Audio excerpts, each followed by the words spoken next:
Hello guys, मेरे YouTube channel में आपका स्वागत है। मेरा नाम मनमोहन मिश्रा। तो आज हम इस वीडियो में डिस्कस करने वाले हैं best mutual fund to invest in 2025। जी हाँ, अब 2025 का साल आ रहा है, तो आपको ऐसे कौन से म्यूचुअल फंड को कंसीडर करना चाहिए कि 2025 में आपको एक अच्छा खासा रिटर्न मिल सकता है। तो यहाँ पे मैं आपको हर एक कैटेगरी का दो दो म्यूचुअल फंड के बारे में बताऊंगा, और मैंने ऐसे दो म्यूचुअल फंड चूज कर रखे हैं जो आपको रिस्क कम लेते हैं अपने कैटेगरी से और रिटर्न कैटेगरी बीटिंग दे देते हैं। ये आप नोट करके रख लीजिए। आप ये मत बोलिएगा कमेंट में कि यार मतलब आपने ये म्यूचुअल फंड क्यों नहीं बताया, ये क्यों नहीं आपने सजेस्ट किया, इसने तो अच्छा खासा रिटर्न दे रखा है। देखिए, यहाँ पे मैं उस म्यूचुअल फंड के बारे में बता रहा हूँ जो आपका रिस्क कैटेगरी से कम लेते हैं और रिटर्न आपको कैटेगरी बीटिंग देते हैं, मतलब एक अच्छा खासा रिटर्न देते हैं।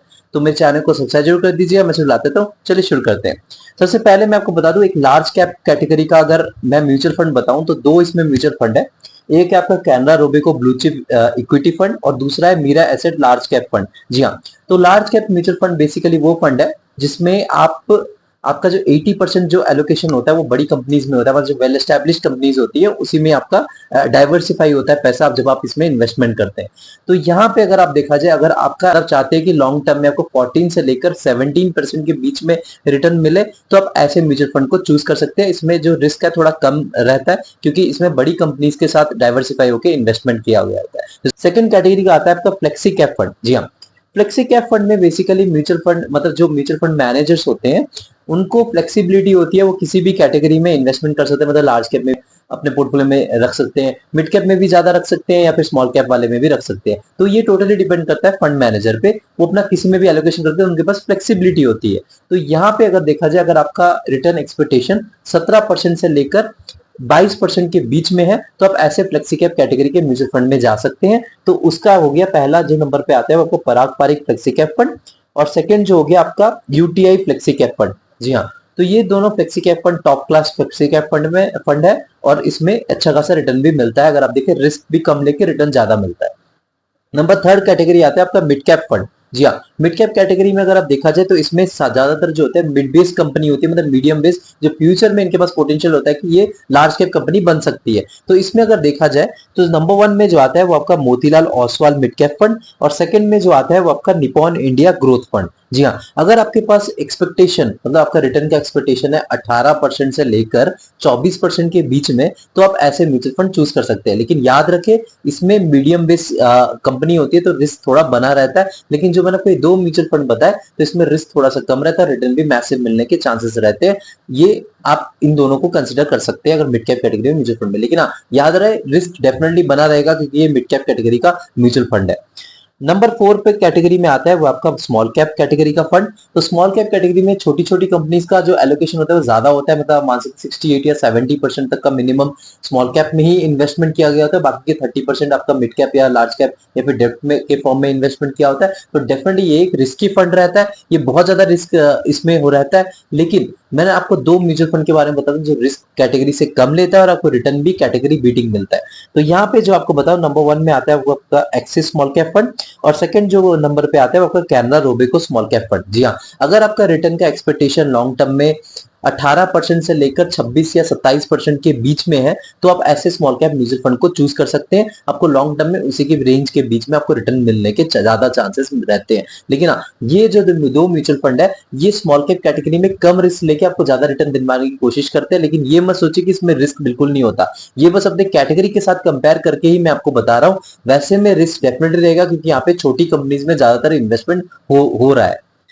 अब उसके बाद जो नेक्स्ट कैटेगरी आता है वो आपका सेक्टरल या फिर थीमेटिक फंड्स। तो सेक्टरल थीमेटिक फंड्स क्या होते हैं, जो एक पर्टिकुलर सेक्टर में ही इन्वेस्टमेंट करते हैं। जैसे आपका फार्मा सेक्टर हो गया, आपका डिजिटल सेक्टर हो गया, जैसे आपका टेक्नोलॉजी सेक्टर हो गया, या फिर आपका हेल्थ केयर सेक्टर हो गया, या फिर आपका फाइनेंशियल सर्विसेज सेक्टर हो गया, या फिर आपका डिफेंस सेक्टर हो गया। तो ऐसे कई सारे सेक्टर्स है, उसी के रिलेटेड जो स्टॉक्स होते हैं उसी में ही इन्वेस्टमेंट किया जाता है। तो यहाँ पे डेफिनेटली रिस्क बहुत ज्यादा बना रहता है। लेकिन मैं आपको एक चीज बता दूं, जो सेक्टरल फंड्स होता है और स्मॉल कैप फंड होते हैं, इन दोनों में लगभग रिस्क बराबर ही होता है, बहुत ज्यादा रिस्की होते हैं। लेकिन सेक्टरल फंड में आप दो सेक्टर फंड चूज कर सकते हैं। जो मैं आपको एक चीज बता दूं, नंबर 1 में जो आता है वो आपका टेक्नोलॉजी रिलेटेड सेक्टरल फंड, जैसे आपका हो गया एसबीआई टेक्नोलॉजी अपॉर्चुनिटी फंड, या फिर आप टाटा डिजिटल फंड भी चूज कर सकते हैं, वो एक ही फंड है।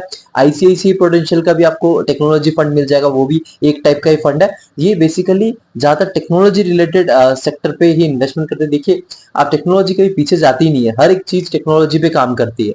तो आप जितने भी आईटी रिलेटेड फील्ड्स है, जैसे आपका टीसीएस हो गया, इन्फोसिस हो गया, विप्रो हो गया, आपका एचसीएल हो गया, तो ये सारी जितनी बड़ी कंपनीज है वो सारे इसी के ही अंडर आती हैं। तो ये फ्यूचर में डेफिनेटली आगे ही बढ़ेगा, कहीं पीछे जाता नहीं है, तभी ये इस पे ज्यादा भरोसा किया जाता है।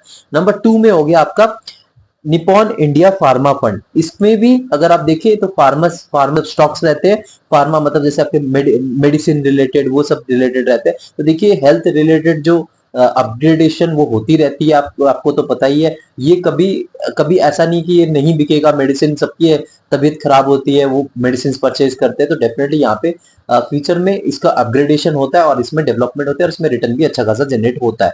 तो यहाँ पे अगर बताऊं रिटर्न के बारे में, तो अगर आपके पास एक्सपेक्टेशन 16% से लेकर 23% या 24% के बीच में है, तो आप ये दोनों सेक्टरल फंड में इन्वेस्टमेंट कर सकते हैं। लेकिन मैं आपको सजेशन दूंगा कि आप सेक्टरल फंड ज्यादातर इग्नोर करें तो ज्यादा अच्छा है, क्योंकि सीजनल वाइज अच्छा खासा परफॉर्मेंस देते हैं और ये स्मॉल कैप फंड से ज्यादा रिस्की, मतलब उसी के बराबर रिस्क होने के बावजूद भी उनके बराबर रिटर्न नहीं मिलता है मोस्ट ऑफ द केसेस में, मैंने देखा है। तो इसीलिए अगर आप इसको इग्नोर करें तो ठीक है, लेकिन अगर आप इग्नोर नहीं कर रहे हैं तो ये दोनों सेक्टरल फंड आप चूज कर सकते हैं, आपको एक अच्छा खासा रिटर्न मिल सकता है। उसके बाद जो नेक्स्ट होता है वो आपका हाइब्रिड फंड है। तो हाइब्रिड फंड बेसिकली क्या होता है कि इसमें आपके 50% इक्विटी में इन्वेस्टमेंट होता है और 50% आपका डेब्ट में इन्वेस्टमेंट होता है। डेब्ट मतलब जिसमें आपको फिक्स रिटर्न मिल सके। जैसे आपको पता हो कि ऐसे कई सारे प्राइवेट बॉन्ड्स होते हैं, गवर्नमेंट बॉन्ड्स होते हैं, जिसमें आपको फिक्स रिटर्न मिल जाता है 10% या 9% या 11%। तो इसमें थोड़ा बहुत सेफ्टी बन जाता है। तो यहाँ पे 50% जो इक्विटी में इन्वेस्टमेंट किया जाता है वो भी आपका लार्ज कैप में किया जाता है, जो बड़ी बड़ी कंपनीज में। तो यहाँ पे रिस्क थोड़ा बहुत ज्यादा मिनिमाइज हो जाता है, इसका रिटर्न भी उस बेसिस पे कम हो जाता है। तो अगर आपके पास रिटर्न का एक्सपेक्टेशन 8 से लेकर 14% के बीच में है, तो तभी आप ऐसे म्यूचुअल फंड को सिलेक्ट कर सकते हैं। इसमें आपका रिस्क थोड़ा कम रहता है। इसमें जो दो म्यूचुअल फंड है वो आपका Mirae asset hybrid equity fund number 1 पे आता है, नंबर 2 पे आता है आपका आईसीआईसीआई प्रूडेंशियल इक्विटी एंड डेब्ट फंड। जी हाँ, अगर आपके पास एक्सपेक्टेशन 8 से 14% है और रिस्क आप बहुत कम ले सकते हैं, मतलब जैसे मान लीजिए आप लार्ज कैप से भी कम रिस्क लेना चाहते हैं, तो पैसे म्यूचुअल फंड में इन्वेस्टमेंट कर सकते हैं 2025 में। तो मैंने आपको ये जो सारे कैटेगरी वाइज आपको म्यूचुअल फंड बताए, आप उस बेसिस पे खुद रिसर्च करके इन्वेस्टमेंट कर सकते हैं। आपको डेफिनेटली एक अच्छा खासा रिटर्न मिलने के चांसेस है। और मैं आपको एक चीज बता देता हूँ, मैंने आपको जो म्यूचुअल फंड बताया है वो रिस्क को कम लेके रिटर्न ज्यादा देने के लिए पोटेंशियल रखता है, वही म्यूचुअल फंड मैंने आपको बताया सिर्फ दो। तो आप ये मत बोलिए आपने क्वांट स्मॉल कैप फंड के बारे में क्यों नहीं बताया, उसने तो 45% तक का रिटर्न दे रखा है। बंधन स्मॉल कैप फंड के बारे में क्यों नहीं बताया। लेकिन उनका अगर आप बीटा देखेंगे तो आपको 1 के ऊपर है, उनका जो वॉलेटिलिटी है बहुत ज्यादा हाई है। तो ऐसे ज्यादा जो रिस्की फंड है मैं उसको सजेस्ट नहीं ज्यादा करता हूं, तो इसलिए मैंने यहाँ पे आपको सजेस्ट नहीं कर रखा है। लेकिन आप अपने हिसाब से ही इन्वेस्टमेंट करिएगा, यानी कि मैंने बोल दिया और आपने जाके भाग के इन्वेस्टमेंट कर दिया। मैंने बस आपको एक सजेशन दिया है अपने बेसिस पे, आप अब खुद ही डिसीजन लीजिएगा। ये नहीं कि मैंने बोल दिया और आपने जाके इन्वेस्टमेंट कर दिया। तो आप खुद रिसर्च करके इन्वेस्टमेंट करिएगा। मेरे चैनल को सब्सक्राइब जरूर कर दीजिएगा। मैं सुन देता हूँ। Thank you.